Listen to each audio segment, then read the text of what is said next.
Welcome to what may be the finest mining operation I've ever visited, Pembroke's Olive Downs complex located in Queensland, Australia's Bowen Basin. The first step to the actual coal mining process here at Olive Downs is moving the overburden, which is behind me, that brown stuff, and then they have to move all of that brown overburden. So they've stripped the topsoil, they've saved that for the reclamation, they've removed that softer brown material, and now we're down to the harder rock. That's when the 3 autonomous drills here they have on site will take over, drill all of the holes necessary for the blasting.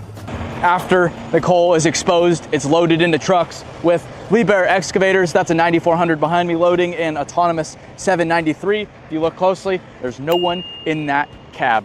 From here, it goes by haul road up to the plant for the next step. Let's check out the command center, the brain behind it all. The 3 drills we saw out in the pit are run here from this chair. You just need one of these operator stations, one operator for all 3 drills. The drills are autonomous, so if it's sitting in a row of 20, it can go drill all of those without any input from the operator. The operator then just moves the drill over to the next row, and then the drill continues. So this operator here can sit here all day, manage 3 drills from out in the field with no dramas. Everything that is out there, whether it's a road, a bund, an edge of a dump, is all surveyed by people on the ground. And that comes in here, it gets built as a mine model, and we get all the lanes and all the dumps set up, and then all that data is then relayed back into the truck computer system. And then once the trucks are going, the trucks are driving themselves. Yeah, trucks are all driverless, there's no one in the truck, it's all done by themselves, and just this room here itself will control the whole operation out there. This is the downstream side of the process. We've mined the coal from different seams in the pit, we've trucked it up here.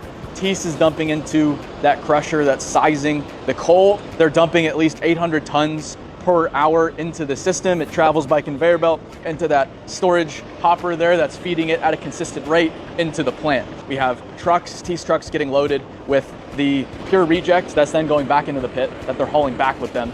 The coking coal is the really good stuff. That's with the D11 up there. That's that finished product. And then we have that secondary product, which is the thermal coal.